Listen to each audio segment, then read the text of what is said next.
नमस्कार। Discuss times में आपका स्वागत है। बहुत बहुत आभार आपका अपना समय देने के लिए। डिस्कस टाइम्स में आज हम चर्चा करेंगे आर्थिक मुद्दों पर। जैसा कि आप जानते हैं, कोरोना महामारी के बाद हमारी अर्थव्यवस्था प्रभावित हुई है, लेकिन कुछ विशेषज्ञ कह रहे हैं कि ये अर्थव्यवस्था कोरोना महामारी से पहले ही उसकी आर्थिक वृद्धि की रफ्तार प्रभावित थी। हालांकि कुछ विशेषज्ञ मान रहे हैं कि यह रफ्तार कोरोना महामारी के बाद प्रभावित हुई है। तो क्या आपको ये लगता है महामारी से पहले ही हमारी आर्थिक वृद्धि की रफ्तार सुस्त थी? नमस्कार, मुझे बुलाने के लिए धन्यवाद। और आपने एक बढ़िया प्रश्न पूछा। तो पहली बात तो ये कि कोरोना महामारी ने अर्थव्यवस्था की रफ्तार को प्रभावित तो किया ही किया है, और ऐसा पूरी दुनिया में हुआ है, भारत कोई अपवाद नहीं है। लेकिन मजेदार बात यह है कि उसके पहले क्या हो रहा था। तो थोड़ा सा डेटा को देखते हैं कि क्या हो रहा था। 2007 में हमारी अर्थव्यवस्था 6.8% जीडीपी ग्रोथ रेट था।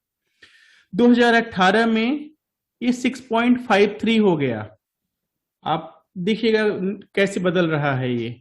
2019 में ये 4.04 या 4.1 कह लीजिए, 4.1% के आसपास आ गया। तो जो क्रम चल रहा है वो ह्रासमान है, नीचे जा रहा है। और कोरोना ने आके, तो कोरोना जैसी चीजों को ब्लैक स्वान इवेंट बोलते हैं कि जिनका कोई प्रेडिक्ट नहीं कर सकता, और वो आती हैं तो सब कुछ तहस नहस कर देती हैं। उसमें हमारी ग्रोथ रेट निगेटिव है। अर्थव्यवस्था एक्चुअली संकुचित हो रही है बजाय विस्तार करने के। बात यह है कि हमने डेटा तो कोट कर दिया कि इतना इतना हो रहा है। थोड़ा सा इसमें समझने की जरूरत है कि ये हो क्यों रहा है आखिर। ये विचार मेरा व्यक्तिगत हो सकता है, लेकिन इसके पीछे स्पष्ट आर्थिक कारण है। देखिए, हमारे यहाँ जब से एनडीए गवर्नमेंट ने बजट पेश करना शुरू किया, एनडीए गवर्नमेंट में एक बहुत ही मजेदार बात है। स्ट्रेटेजिक लेवल पे ये लोग बेमिसाल हैं।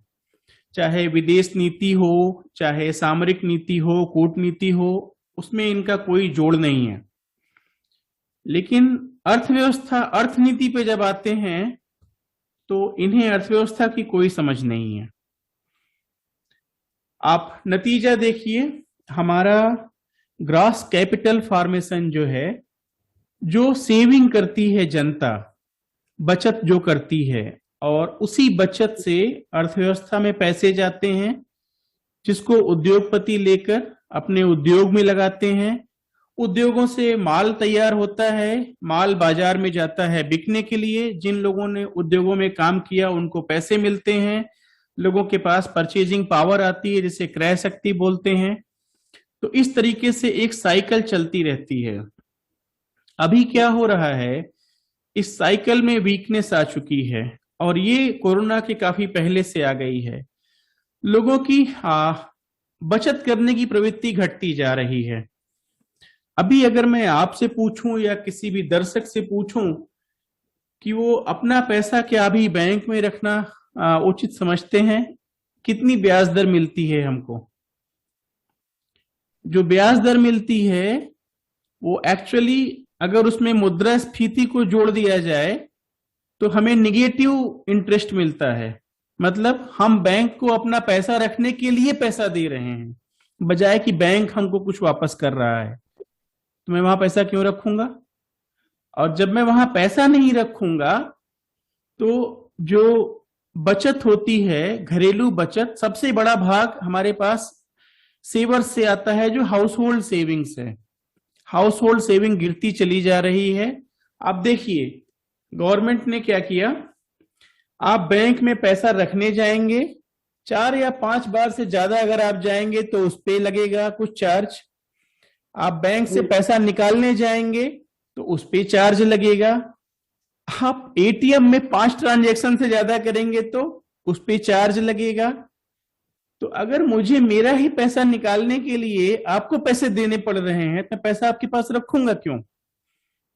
और जब मैं पैसा आपके पास नहीं रखूंगा तो आप उद्योगों को क्या देंगे? सो यही हो रहा है। ये बहुत साधारण सी चीजें इसको मैं समझा रहा हूं। इन्हें टेक्निकल नाम दिया जा सकता है, grass capital formation, saving rate and all these things, लेकिन मोटे मोटे में यही हो रहा है कि लोगों का विश्वास पैसे बैंक में डालने पर से घटता जा रहा है। इसका एक दूसरा प्रभाव भी देखने को मिल रहा है। वो प्रश्न एक्चुअली आप एक काउंटर प्रश्न की तरह से पूछ सकते हैं कि जब अर्थव्यवस्था नीचे जा रही है तो हमारा स्टॉक मार्केट या शेयर मार्केट रोज नई नई ऊंचाइयां क्यों छू रहा है? तो उसके पीछे ये कारण है कि लोग पैसे कहाँ रखेंगे। या तो वो बैंक में डालेंगे, या वो सोना खरीदेंगे, या वो गद्दे के नीचे रखेंगे। गद्दे के नीचे रखने लायक पैसे हमारे पास है नहीं, ब्लैक मनी हमारे पास है नहीं। हम क्या करेंगे, कोई एक ऐसा सोर्स खोजेंगे जहां पे हमको बैंक से ज्यादा रिटर्न मिल रहा हो। बैंक से ज्यादा रिटर्न कहाँ मिल सकता है? आप स्टॉक मार्केट में डालिए। और दूसरा कारण जो हुआ, अभी कोरोना के चलते हर कोई घर से काम कर रहा है। जब लोग घर से काम कर रहे हैं तो उनके पास थोड़ा समय भी होता है, वो ऑफिस आने जाने वाला टाइम बचा, तो लोगों ने दिमाग दौड़ाना शुरू किया। बैंक हमको 3% इंटरेस्ट रेट दे रहा है, क्या फायदा है? या तो मैं इस पैसे को कहीं किसी को, अपने जानने वाले को कर्ज दे दूं जो मुझे 5% देगा, लेकिन उसमें खतरा है, पता नहीं लौटाएगा कि नहीं लौटाएगा। अगर मैं उस पैसे को शेयर मार्केट में डाल दूं, शेयर मार्केट में लोभ का सिद्धांत चलता है। लोग लोभ से आते हैं कि रातों रात मेरा पैसा दूना हो जाएगा। अगर आप डेटा देखें तो अभी एक नया ब्रोकर आया है जिसका नाम है, मुझे उसका नाम भूल रहा है। उसके पास कोरोना से पहले जो एवरेज एज ग्रुप था लोगों का जो निवेश कर रहे थे स्टॉक मार्केट में, वो 33 इयर्स था। आज की डेट में उसका जो एवरेज एज ग्रुप है वो 30 साल हो गया है। ये क्या बताता है? 33 से 30 आने के लिए बहुत सारे लोग कम एज वाले जो हैं वो शेयर मार्केट में जंप कर रहे हैं।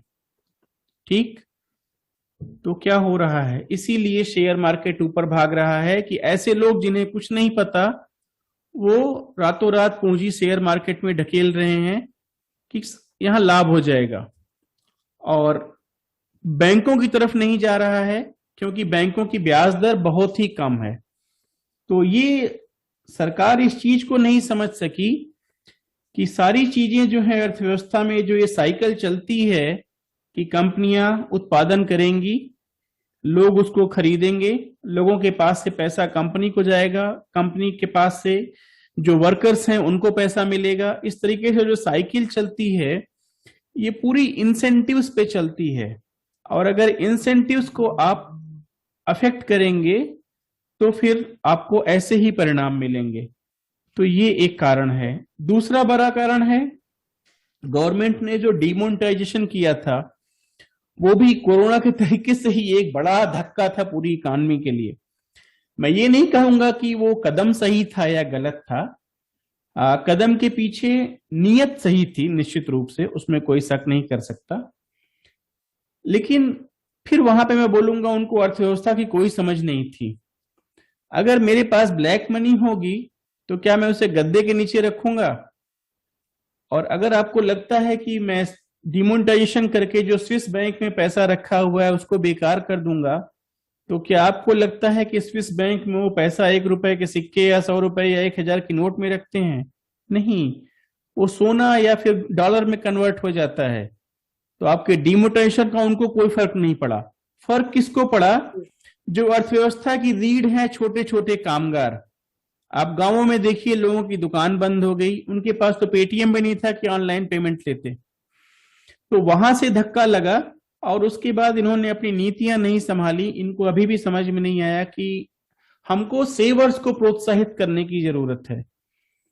तो ये एक कारण रहा कि अर्थव्यवस्था नीचे गिर रही है। दूसरा कारण एक ये हो सकता है, आप देखिए कर का बोझ बढ़ता चला जा रहा है। कर देते कितने लोग हैं? बहुत थोड़े से। आप उन्हीं के ऊपर और पे और बोझ डालते जा रहे हैं। कभी आपने सोचा है कि आप कितना कर देते हैं? अगर आप इनकम टैक्स दे रहे हैं वो तो डायरेक्ट टैक्स हो गया, प्रत्यक्ष कर। उसके बाद आप टूथपेस्ट भी खरीदते हैं तो वहां पे भी इनडायरेक्ट टैक्स लगा होता है, जो जीएसटी है या जो भी उस पे है वो। तो हम तो होटल में खाना जा रहे हैं तब भी उसका टैक्स दे रहे हैं। तो ये जो थोड़ा सा आय वर्ग जो मेहनत कश है, ईमानदार है और कर दे रहा है, उसी के ऊपर सारा बोझ लाद दिया गया है।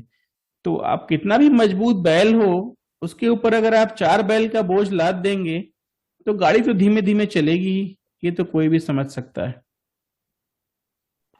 तो इस महामारी के दौरान आपने देखा होगा कि कंपनियों के शानदार मुनाफा होने के बावजूद भी सरकार कर जीडीपी बढ़ाने में विफल रही, ऐसा क्यों?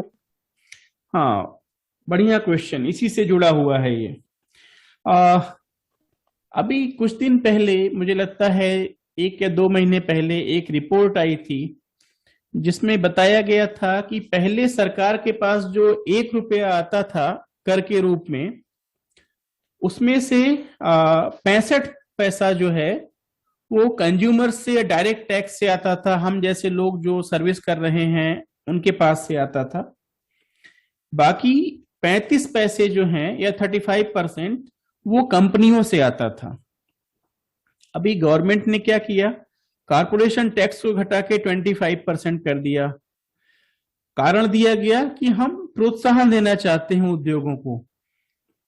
जब आपने अपने एक बहुत बड़े स्रोत को ही घटा दिया तो फिर आपका कर और घरेलू उत्पाद का रेशियो तो घटेगा ही घटेगा। अभी कंज्यूमर्स जो हैं या डायरेक्ट टैक्स देने वाले लोग जो हैं, उनके ऊपर कर का बोझ एक्चुअली 75% हो गया है। अगर गवर्नमेंट के पास 1 रुपया आ रहा है तो उसमें से 75 पैसे मेरे आपके जैसे लोगों के पास से आ रहे हैं, जबकि कंपनियां जो मुनाफा कमा रही हैं उनके पास से केवल 25 पैसे आ रहे हैं। तो ये एक कारण है टैक्स जीडीपी रेशियो घटने का, कि आपने अपना एक कंपोनेंट ही घटा दिया। अब आप ये सोचिए कि हम करदाताओं के ऊपर नकेल कसते रहें कि वो कर जो है, कर की चोरी कितने लोग कर रहे हैं। अगर आप उनको नहीं पकड़ पा रहे हैं तो मुश्किल से कर की चोरी जो हो रही होगी, मुझे लगता है कि जितने टोटल टैक्स पेयर्स हैं, डायरेक्ट टैक्स पेयर्स, उसमें से 10% कर पा रहे हैं, जो बड़ी चोरी है जिसका महत्व होता है। 1-2 रुपए बचा लेने वाले की बात मैं नहीं कर रहा हूं। आप उनको नहीं पकड़ पा रहे हैं। प्लस कंपनी जहां से आपका 35 पैसा आता था उसने आपको घटा दिया, आपने वहां पे टैक्स रेट ही घटा दी, तो आपको वहां से अब पैसे कम मिल रहे हैं। तो आपका जो टोटल कर का संग्रह होगा वो अपने आप कम हो जाएगा और टैक्स जीडीपी रेशियो लगातार घटता जा रहा है। फाइनेंशियल ईयर 2020 में ये घट के 9.88 हो गया है, 9.88%, जो कि 2-3 साल पहले लगभग 12-11% के आसपास था। तो आप इन चीजों को देख सकते हैं कि क्या क्या परिवर्तन किया गया टैक्स रेट में और कहां पे क्या उसका असर आ रहा है। तो ये कारण है। और ये एक एक्चुअली इंटरेस्टिंग पॉइंट है कि कंपनियों का मुनाफा बढ़ रहा है। तो सबसे मजे की बात यह है, कोरोना के दौरान भी कंपनियां प्रॉफिट बना रही हैं। इंटरेस्टिंगली भारत के 2-3 उद्योगपति अचानक विश्व की सूची में आ गए हैं कोरोना के दौरान। जब पूरी अर्थव्यवस्था नीचे जा रही है, ये कैसे हो रहा है कि 2-3 बिजनेस एकदम से ऊपर आ गए हैं? और आ गए हैं तो बहुत अच्छी बात है, हो सकता है कि आप कुछ अलग हटके काम कर रहे हो, लेकिन आप इसी देश से लाभ कमा रहे हैं तो आपका टैक्स घटाने का तो कोई मतलब नहीं बनता है। तो ये कारण है टैक्स जीडीपी रेशियो नीचे जाने का।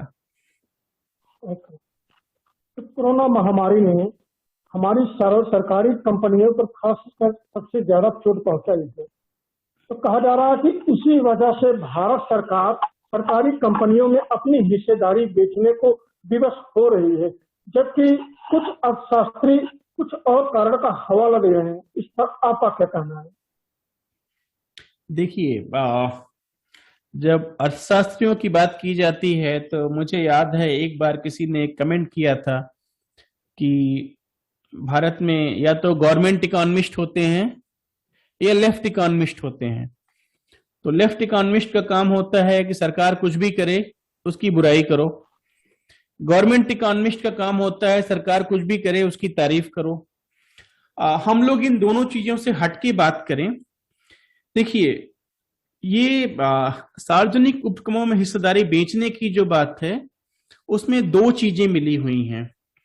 पहली तो ये है कि जब हमारे यहाँ पे फाइनेंशियल क्राइसिस हुई थी, फिस्कल क्राइसिस एक्चुअली 1991 में, जिस समय नरसिम्हा राव और मनमोहन सिंह की जोड़ी थी, उन लोगों ने जब देश को इस मुसीबत से बाहर निकाला तो चाहते या न चाहते हुए भी हमको विश्व बैंक की बहुत सारी शर्तों को मानना पड़ा, जिनको वो बोलते हैं मैक्रो इकोनॉमिक स्टेबलाइजेशन प्रोग्राम।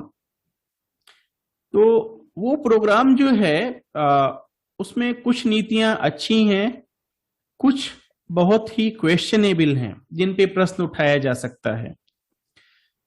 जैसे कि लोगों की पेंशन खत्म हो गई और सार्वजनिक उपक्रमों को बेचने की बात भी वहां से ही शुरू हुई। तो इंडिया ने एक प्रॉपर डिसइन्वेस्टमेंट पॉलिसी बनाई थी। तो इसके अगर मोटे मोटे देखें तो 3 फेज होते हैं। पहला फेज जो था वो हमारे फाइनेंशियल डीरेगुलेशन के समय से ही शुरू हो गया, नरसिम्हा राव के जमाने से। तो पहला फेज लगभग 1990 से लेके 2000 तक आता है।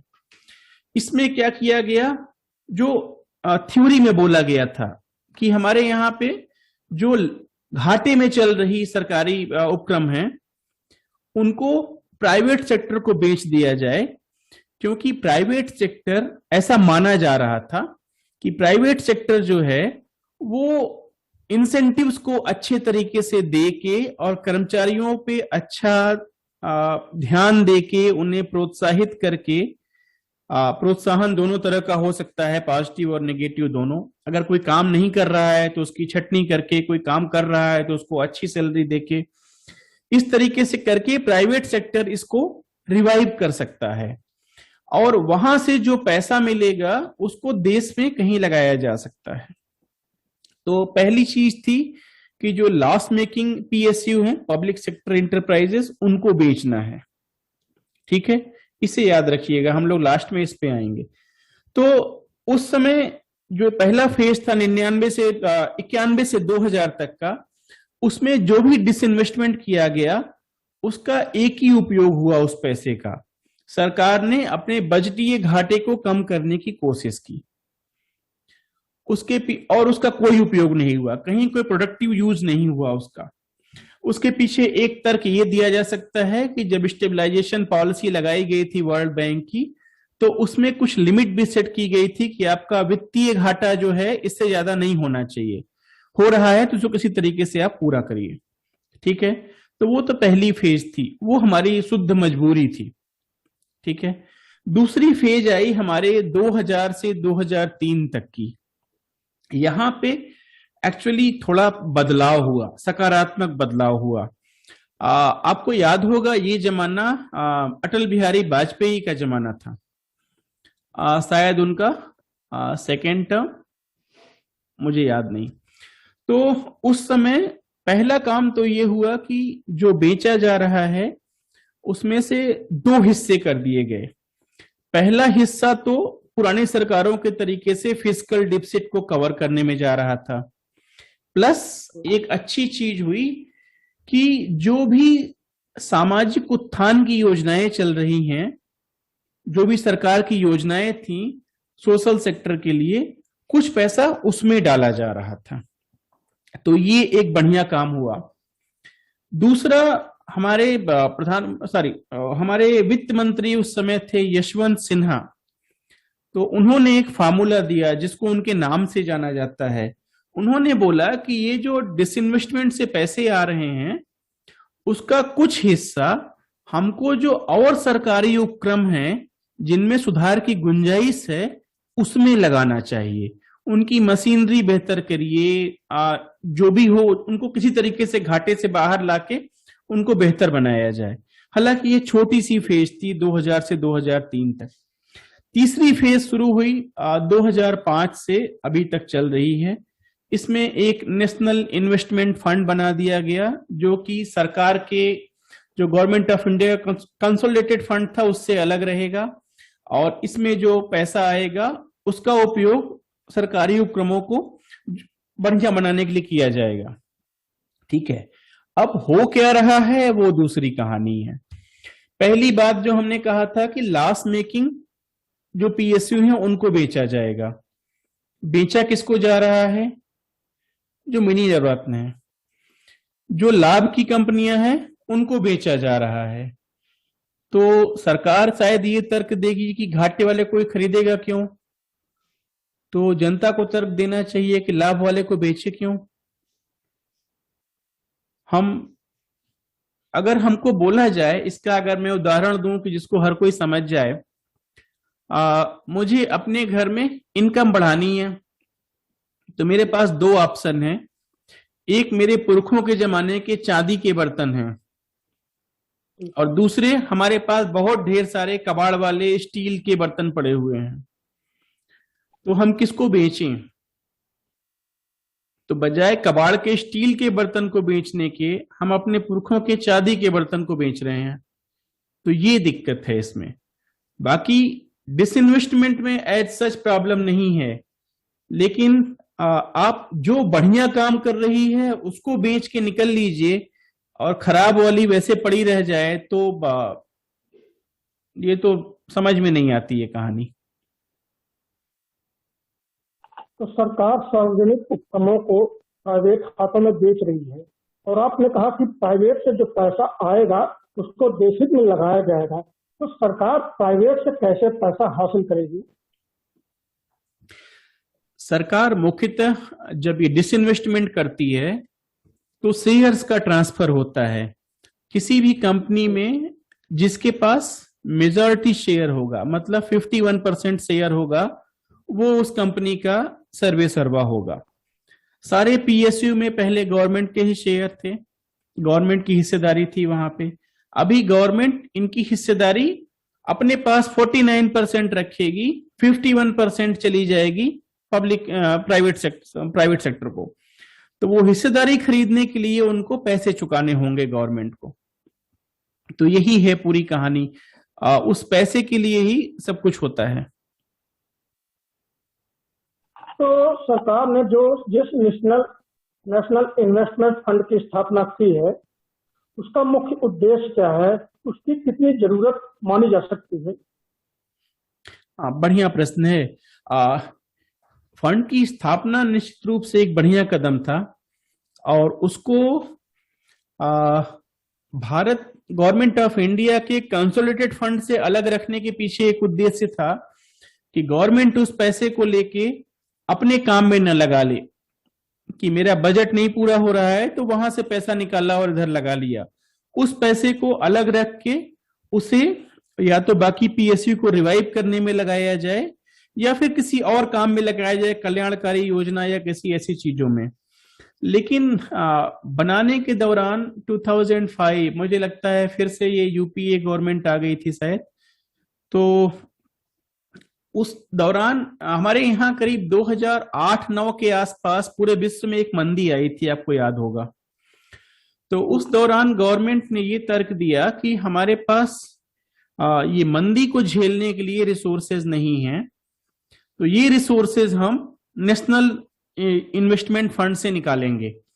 तो वो उन लोगों ने 1 साल के लिए वो छूट दे दी कि इसका पैसा गवर्नमेंट यूज करेगी सीधे सीधे अपने जैसे चाहे वैसे। बाद में उसको बढ़ा दिया गया, फिर 2 साल 3 साल ऐसे बढ़ा दिया गया। और अभी इन लोगों ने क्या किया है कि वो थोड़ा सा टेक्निकल है, मैं भी उसमें ज्यादा नहीं जाता। उन लोगों ने किया है कि ये पैसा एनआईएफ नाम से अकाउंट रहेगा, लेकिन वो अभी कंसोलिडेटेड फंड ऑफ इंडिया में ही आ गया। तो गवर्नमेंट का पूरा अधिकार हो गया है उसके ऊपर कि वो उसको जैसे चाहे वैसे प्रयोग कर ले। तो देखिए, पैसे आ रहे हैं, आप उसे चाहे जैसे यूज करिए, वो बड़ी बात नहीं है। बड़ी बात यह है कि आप वो पैसे कैसे ला रहे हैं। अगर आप उद्योगपतियों को बोलिए कि भाई मेरे पास ABC 3 कंपनी है, इसमें से बी तो बहुत अच्छा काम कर रही है, ए और सी खराब काम कर रही हैं, तो बी तो मैं नहीं बेचूंगा, तुम चाहे जो कर लो। अगर तुम्हारी रुचि ए और सी में है तो बताओ, कोई ना कोई खरीदार आपको निश्चित रूप से मिल जाएगा। क्योंकि सबको पता है कि गवर्नमेंट जो PSU हैं उनकी कुछ खासियत है, उनके पास इंफ्रास्ट्रक्चर काफी बढ़िया था, सारा स्ट्रक्चर बना हुआ था। प्रॉब्लम कहाँ आती थी? प्रॉब्लम बेसिकली मैनेजमेंट साइड में थी। हमारे देश में थोड़ी सी एक विडंबना है कि लोग सोचते हैं कि जब सरकारी नौकरी लग गई तो उसके बाद काम करने की आवश्यकता नहीं है। तो उस टेंडेंसी के चलते मुझे अभी अच्छे से याद है, एक बार मुझे किसी ने बोला था कि 9 to 5 जॉब का मतलब है कि 9 बजे घर से निकलो और 5 बजे घर पहुंच जाओ। तो ये वाली जो मानसिकता थी उसने हमारे पब्लिक सेक्टर एंटरप्राइज का हालत खराब कर दिया। तो हमको अगर ये मैनेजमेंट स्ट्रक्चर चेंज कर दिया जाए तो सब कुछ अभी भी सही हो सकता है। काफी सारे केसेस में सब में सही हो जाएगा ऐसा नहीं है। तो हमको जरूरत है कि हम ऐसी कंपनियों को बेचें जो लॉस मेकिंग है और जहां रिवाइवल के चांसेज हैं, लोग उसी को खरीदेंगे जहां रिवाइवल के चांसेज होंगे। और एक्चुअली कुछ कारपोरेट्स हैं जिन्होंने इसमें बहुत नाम कमाया है। मुझे अभी नाम याद आया, लक्ष्मी मित्तल का। उनका नाम एक समय बहुत ही मशहूर हुआ था। वो ऐसे भारतीय थे जो ब्रिटेन में जो स्टील मिल्स खराब चल रही थी उनको खरीद के उनको बढ़िया बनाते थे। एक्चुअली उन्होंने अपना पूरा पैसा ही ऐसे बनाया था। वो जो भी लॉस मेकिंग मिल्स होती थी खरीद लिया करते थे बहुत औड़ी कौड़ी के दाम में, और बाद में उसको पूरा रिस्ट्रक्चर करते थे और वो जबरदस्त प्रॉफिट मेकिंग होती थी। तो अगर वो ऐसा कर सकते हैं तो हमारे ये जितने उद्योगपति हैं वो क्यों नहीं कर सकते हैं, और हमारी गवर्नमेंट क्यों नहीं लॉस मेकिंग PSU को बेच सकती है। आप BPCL को बेचने की बात करेंगे, आप कंटेनर शिपमेंट ऑफ इंडिया को बेचने की बात करेंगे, जो सारे मिनी रत्न हैं उन्हें क्यों बेच रहे हो भाई? तो बस देखिए इस सब के पीछे एक कहानी थोड़ी सी बड़ी है। पहले जब राज्य का सिद्धांत क्यों आता है, तो ऐसा माना जाता है कि अगर हम इसकी फिलॉसफी में जाएं, जब दुनिया बनी होगी तो लोग थे, कोई राजा नहीं था। लेकिन जब केवल लोग रहेंगे तो मतभेद पैदा होंगे। ठीक है, उन मतभेदों को कैसे सुलझाया जाएगा? लोग आपस में छोटे छोटे ग्रुप बनाएंगे, समूह बनाएंगे कि भाई मुझे वो परेशान कर रहा है तो मेरे पास भी 8-10 लोग होने चाहिए जो उसको निपट सकें। ठीक है, बहुत सिंपल सी चीज है, ये फिलॉसफी की चीज है, इसको मैं बहुत साधारण बना के समझा रहा हूं। ये छोटे छोटे समूह धीरे धीरे बड़े होते जाएंगे, अंत में बहुत सारे समूह हो जाएंगे। अब उनको कैसे कंट्रोल करें? उनको कंट्रोल करने के लिए एक केंद्रीय सत्ता की जरूरत पड़ती है जो इन सारे समूहों को कंट्रोल कर सके। इस तरीके से गवर्नमेंट का जन्म होता है। तो ये राज्य की कल्पना है जो हॉब्स के जमाने से और सब समय से चलती आई है। तो गवर्नमेंट जब आती है तो उसके पास एक विशेष चीज होती है, केवल उसी के पास एक अधिकार है ताकत यूज करने का। उसी के पास मोनोपोली पावर होती है सबको कंट्रोल करने की। तो वो ताकत यूज किस लिए करेगी? क्या वो सबको केवल परेशान करे? तब तो फिर वो माफिया और उसमें क्या अंतर रह गया? गवर्नमेंट उस ताकत का यूज करेगी लोगों के भलाई के लिए। यहां से कल्याणकारी राज्य की प्रस्तावना आई कि वेलफेयर स्टेट होना चाहिए। अगर आपको याद होगा जब हमारे पास पीगू और मार्शल का जमाना था, उस जमाने में बहुत सारी किताबें लिखी गई थी वेलफेयर स्टेट पे। तो उस समय राज्य जो भी करता था ये मान के चला जाता था कि ये लोगों की भलाई के लिए करना है। ये एक आदर्श प्रस्तावना है कि ये होना चाहिए। तो जब गवर्नमेंट कोई कल्याणकारी योजना बनाती है, गरीबी उन्मूलन का काम करती है, तो उन सब के पीछे यही प्रस्तावना होती है कि हमें एक कल्याणकारी राज्य के रूप में काम करना है। जब आप प्राइवेटाइजेशन के पीछे भागने लगते हैं तो एक्चुअली आप कल्याणकारी राज्य की भावना को कहीं दूर फेंक आए होते हैं। आप ये मान के चलते हैं कि हमारा काम केवल अपनी ताकत का उपयोग करके समहाउ राज्य करते रहना है। ये वेलफेयर इकोनॉमिक्स और वेलफेयर स्टेट की प्रस्तावना के उलट बाद में कुछ मॉडर्न थिंकर्स जो थे वो एक पब्लिक चॉइस थियरी के नाम से एक सिद्धांत आया। उसमें बहुत सारी थियरीज हैं जो बोलती हैं गवर्नमेंट लोगों के लिए नहीं काम करती, गवर्नमेंट अपने लिए काम करती है, और यही चीज ब्यूरोक्रेट्स के साथ भी है। तो गवर्नमेंट ये देखती है कि मैं क्या करूं कि मुझे अगले बार फिर चुन लिया जाए। तो बहुत छोटे से तरीके से अगर मैं समझाऊं तो मान लीजिए एक बिजली उत्पादन करने वाली कंपनी है जो बिजली का उत्पादन करती है और लोगों को देती है। दूसरी तरफ हमारी जनता है जो बिजली लेती है। जनता चाहेगी कि बिजली कम से कम दाम पे मिले, ठीक है, और जो बिजली उत्पादन कंपनी है वो चाहेगी उसको ज्यादा से ज्यादा दाम मिले उसकी बिजली का। इन दोनों के ऊपर कंट्रोल किसका है? हमारी गवर्नमेंट का। गवर्नमेंट क्या चाहती है? उसे इस बात में कोई रुचि नहीं है कि बिजली वाले को दाम ज्यादा मिले या जनता को दाम कम देना पड़े। उसकी रुचि इस बात में है कि मैं अगली बार कैसे इलेक्ट होऊंगा। अगली बार इलेक्ट होने के लिए उसे फंड चाहिए, चुनाव लड़ने के लिए फंड आएगा बिजली वाली कंपनी के पास से, वोट आएंगे जनता के पास से। तो इन दोनों के बीच में कहीं बैलेंस बैठाने की कोशिश करती है कि कहीं ऐसा बैलेंस हो जाए कि जनता भी मुझे वोट दे दे और मुझे यहां से भी लाभ मिलता रहे। जब गवर्नमेंट पूरी तरीके से बिजली कंपनी के पक्ष में चली जाएगी तब हम बोलते हैं कि गवर्नमेंट को पूरी तरीके से पूंजीपतियों का कंट्रोल हो गया है। इसका नाम है रेगुलेटरी कैप्चर, कि गवर्नमेंट को ही कंट्रोल कर लिया गया। जब गवर्नमेंट पूरी तरीके से उपभोक्ता के पक्ष में आ जाएगी तो हम बोलेंगे उपभोक्ताओं ने एक्चुअली गवर्नमेंट को पूरी तरीके से अपने कब्जे में कर लिया है। हमारे इंडस्ट्रियलिस्ट जो है वो सफर कर रहे हैं, वो परेशान हो रहे हैं। तो बीच में कहीं उनको अपना खोजना होता है कि दोनों काम चलें। और इसका उदाहरण आप देख सकते हैं, जैसे ही चुनाव नजदीक आने लगता है अचानक से गवर्नमेंट बड़ी उदार हो जाती है, लोगों के खातों में पैसे पहुंचने लगते हैं, अनेक तरह की सम्मान निधि योजनाएं, हर गवर्नमेंट यही करती है। वो 3 साल आपको खूब परेशान करेगी, 2 साल में आपको भुलाने की कोशिश करती है कि हमने आपको कितना परेशान किया था। तो ये कहानी होती है। मुझे लगता है कि हमें विषय पे वापस आ जाना चाहिए। अगर देखा जाए तो हमारी भारतीय अर्थव्यवस्था को मुख्य रूप से 2 भागों में बांटकर देखा जाता है, ग्रामीण अर्थव्यवस्था, शहरी अर्थव्यवस्था। महामारी के दौरान शहरी अर्थव्यवस्था सबसे ज्यादा प्रभावित हुई, लेकिन ग्रामीण अर्थव्यवस्था प्रभावित न होने के बजाय उसका मुकाबला करती रही। आखिर ऐसा क्या कारण था जिससे ग्रामीण अर्थव्यवस्था उसका मुकाबला करती रही, और क्या अब समय आ चुका है भारत सरकार को ग्रामीण अर्थव्यवस्था पर ध्यान देकर के अर्थव्यवस्था की रीढ़ को मजबूत बना सकती है?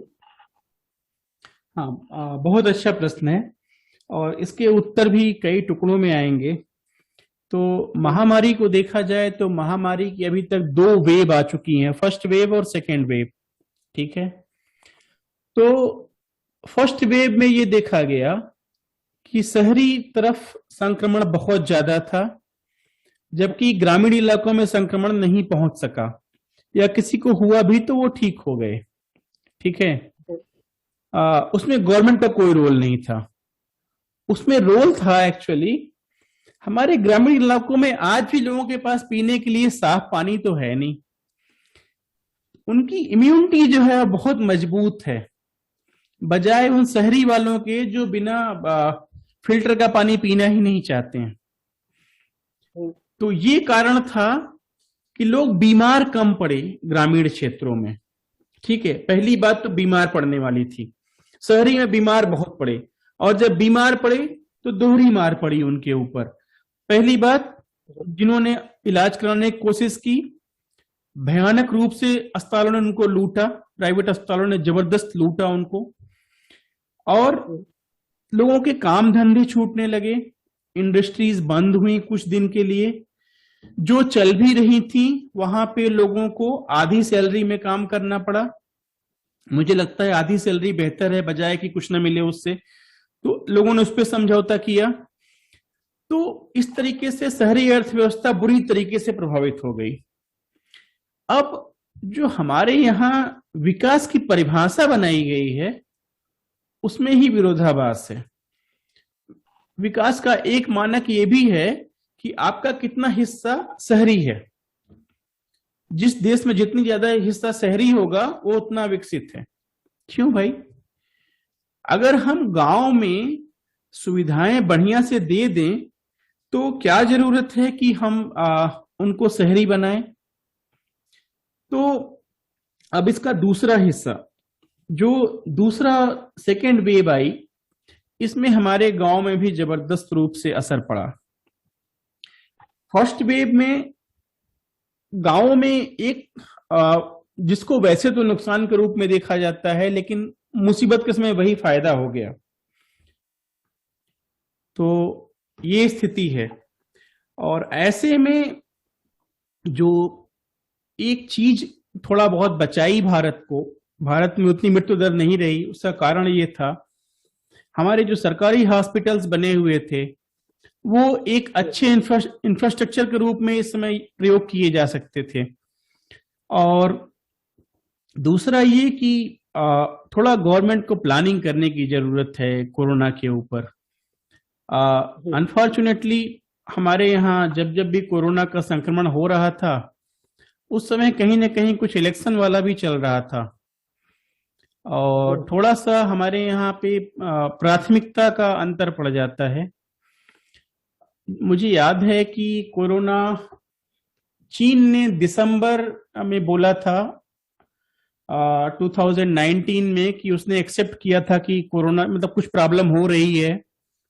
उसके बाद भारत में पहला केस आया था केरला में, कोई लेडी थी जो वुहान से लौटी थी, वो था जनवरी 21 के आसपास 2020 में।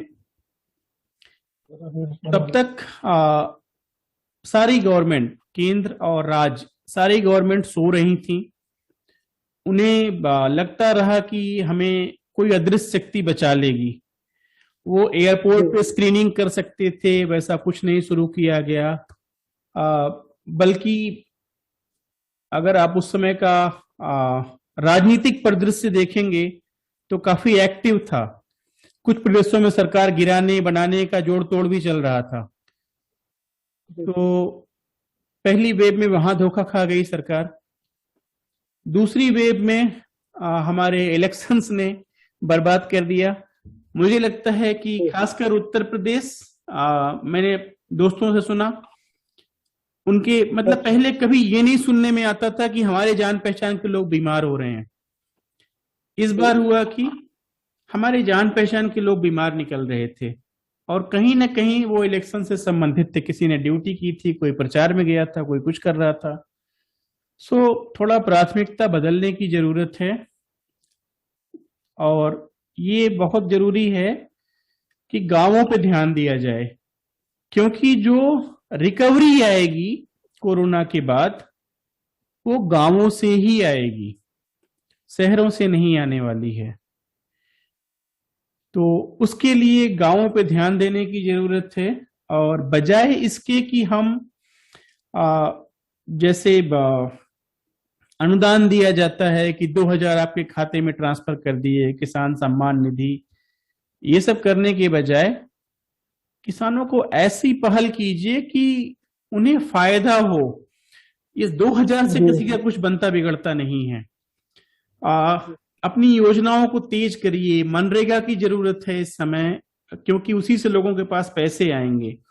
अभी लोगों के पास गांव में वे पैसे खत्म हो रहे हैं।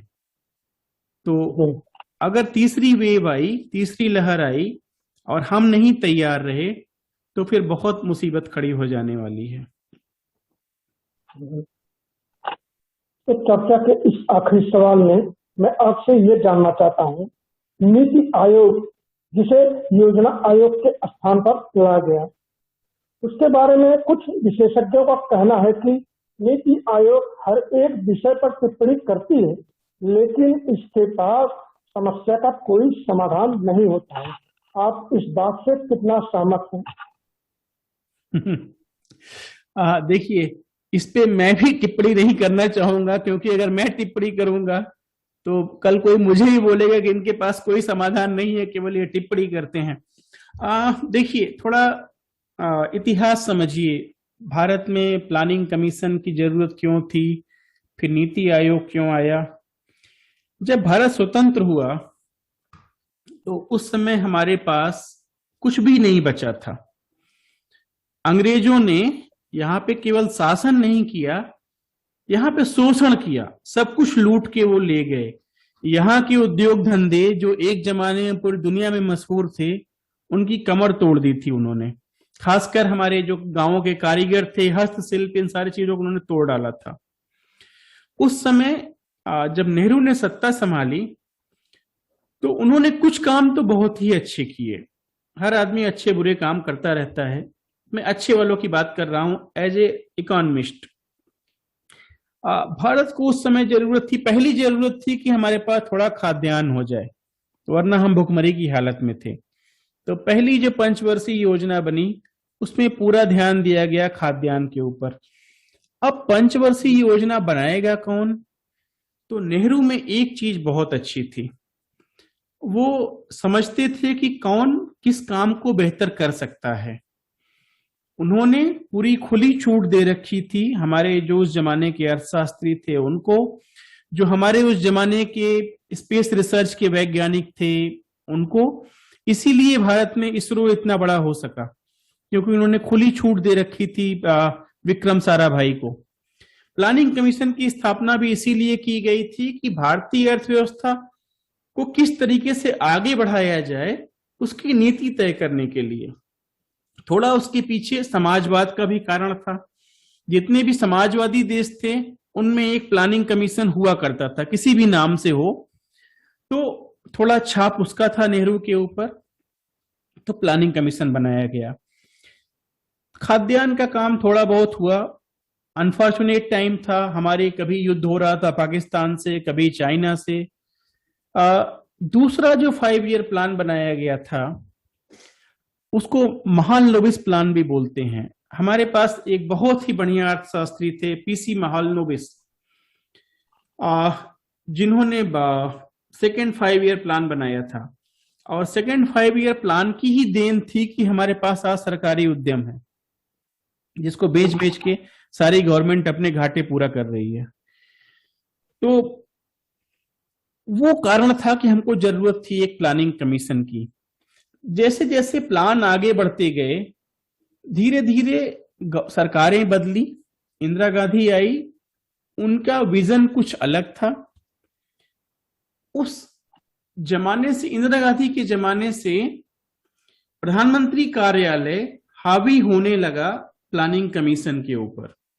उसके पहले प्लानिंग कमीशन जो बोलता था वो सुना जाता था, थोड़ा हावी होने लगा। धीरे जब आप अर्थशास्त्री को बताने लगेंगे कि तुम ऐसे नहीं ऐसे करो, तो फिर उसकी जरूरत क्या है। धीरे धीरे होते होते प्लानिंग कमीशन काफी बेलगाम हो गया, क्योंकि उसने जब देखा कि हमें वही करना है जो गवर्नमेंट बोल रही है, बजाय इसके कि हम बताएं क्या करना है, तो धीरे धीरे बेलगाम होने लगा। और एक मजेदार खबर आई थी, काफी कंट्रोवर्शियल थी, और शायद वो ताबूत में आखिरी कील थी प्लानिंग कमीशन के। उन लोगों ने टॉयलेट्स बनवाए थे और वो लाखों के थे, जिसमें एंट्री लेने के लिए आपको एक स्मार्ट कार्ड यूज करना पड़ेगा, तब आपकी एंट्री होगी उसमें। तो प्लानिंग कमीशन के अंदर ही एक छोटा डिपार्टमेंट था जिसको एक प्रोजेक्ट दिया गया था कि तुम ये बताओ कि प्लानिंग कमीशन की जरूरत है क्या अभी। तो उस डिपार्टमेंट ने जो अपनी रिपोर्ट सौंपी, उसमें साफ साफ बोला गया था प्लानिंग कमीशन की जरूरत अब नहीं है, इसको हटा दो, इसकी जगह कुछ दूसरा लाने की जरूरत है। तो हटा दो, ठीक है। नीति आयोग बनाया गया, लेकिन हुआ क्या, आपने नाम बदल दिया, ठीक है, काम नहीं बदला। अभी नीति आयोग करता क्या है, एक दो अच्छे काम भी किए हैं, उसमें कोई शक नहीं है, लेकिन मुझे हंसी आती है जब अचानक से नीति आयोग को कोई सदस्य एक बयान देता है कि दोनों वैक्सीन के बीच में इतने महीने का अंतर होना चाहिए। भाई तुम कैसे बोल रहे हो? तुम डॉक्टर हो? नहीं हो। या तो तुम कोई ब्यूरोक्रेट हो या तुम कोई अर्थशास्त्री हो। अब एक अर्थशास्त्री या एक ब्यूरोक्रेट कैसे बताएगा कि वैक्सीन कब लेनी चाहिए, कब नहीं लेनी चाहिए? तुम इसलिए बोल रहे हो क्योंकि तुमको गवर्नमेंट को सपोर्ट करना है। मैं एक छोटी सी कहानी सुनाऊंगा एक्चुअली, फिर आप समझ जाएंगे कि प्लानिंग कमीशन नीति आयोग करता क्या है। एक बार अकबर और बीरबल टहल रहे थे, तो अकबर ने बोला, बीरबल चलो आज साथ खाना खाते हैं। बीरबल कहा चलिए हुजूर। गए खाने में बहुत सारे व्यंजन बने थे, बैगन भी बना था। तो अकबर ने कहा कि अरे बैगन कितनी बढ़िया सब्जी है। बीरबल ने कहा हाँ हुजूर, जैसे आप बादशाह हैं वैसे ही देखिए बैगन भी सब्जियों का बादशाह है। इसके सिर के ऊपर एक ताज है जो डंठल निकली रहती है। ठीक है, बात आई गई हो गई। कुछ दिन बाद फिर ये लोग साथ खाने बैठे और दैव योग से उस दिन भी बैगन बना था। उस दिन पता नहीं अकबर का क्या मन था, उन्होंने कहा कितनी खराब सब्जी है बैगन। तो बीरबल ने कहा हाँ हुजूर, ये कोई सब्जी है? ये तो जानवर को देने के लायक भी नहीं है। तो अकबर बोले कि बीरबल तुम तो बहुत दल बदलू हो भाई। पिछली बार तुमने बोला था कि बैगन बहुत बढ़िया है क्योंकि मैंने बोला था, आज मैं बोल रहा हूं खराब है, तुम कह रहे हो बहुत खराब है। तो बीरबल ने बोला हुजूर मैं आपकी नौकरी करता हूं, बैगन की थोड़ा ही करता हूं। तो समस्या की जड़ यही है, हमारे जो भी अर्थशास्त्री हैं वो ये सोचते हैं कि हम सरकार की नौकरी करते हैं तो हमको उसके पक्ष में बोलना है। जब तक आप खुल के नहीं बोलेंगे, देखिए हमारे यहाँ पे एक बहुत अच्छा दोहा है कबीर का ना, निंदक नियरे राखिए आंगन कुटी छवाए, बिन साबुन पानी बहे निर्मल करे सुभाए। तो सरकार में, राजा में ये क्षमता होनी चाहिए कि वो अपनी आलोचना सुन सके, और मंत्री में ये हिम्मत होनी चाहिए कि वो राजा जब गलत करे तो बता सके कि तुम गलत कर रहे हो। अगर आपको रामचरितमानस याद है तो वहां पे ये चौपाई है, दोहा है, मंत्री गुरु और वैद्य जो प्रिय बोलई भय आस, राज धर्म तन तीन का होई बेग ही नास।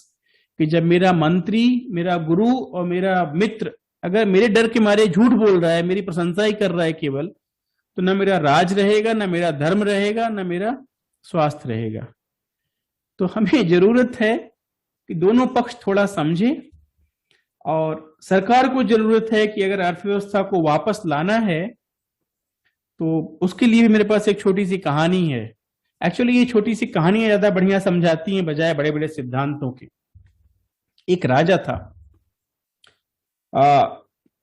वो एक बार टहल रहा था अपने बगीचे में, वहां पे एक छोटा तालाब बना हुआ था। राजा अचानक फिसल के गिर गया उसमें, उसको तैरना नहीं आता था। अब वो चिल्लाया बचाओ बचाओ। अब जो है सब लोग आए बचाने, ऐसे हाथ बढ़ा के बोल रहे महाराज मुझे अपना हाथ दीजिए, और राजा अपना हाथ ऐसे पीछे कर ले रहा है। सब समझ नहीं पा रहे हो क्या रहा है। तो वहां एक बूढ़ा मंत्री था, उसने कहा नहीं नहीं तुम लोग नहीं जानते हो। गया, बोला महाराज मेरा हाथ लीजिए। राजा ने लपक के उसका हाथ पकड़ लिया, उसको बाहर निकाल लाया। क्यों? क्योंकि राजा को देने की आदत ही नहीं थी, उससे केवल लेने की आदत थी। यही अंतर होता है कल्याणकारी राज्य और एक पूंजीवादी राज्य में। कल्याणकारी राज्य जो होता है वो दूसरों को देना जानता है, और पूंजीवादी राज्य जो होता है वो केवल लेना जानता है। और दुर्भाग्य से पूरी दुनिया के तरीके से हम लोग पूंजीवादी राज्य की तरफ बढ़ते चले जा रहे हैं। तो ये एक खतरा है, और हमारे अर्थशास्त्रियों को आवश्यकता है समझने की कि कभी कभी बैगन की भी नौकरी कर लेनी चाहिए। ठीक है, बहुत बहुत आभार आपका। आपके साथ चर्चा काफी सराहनीय रही। आशा करते हैं आगे भी चर्चा के लिए आपका समय मिलता रहेगा। एक बार पुनः आपका हार्दिक आभार। धन्यवाद मुझे बुलाने के लिए।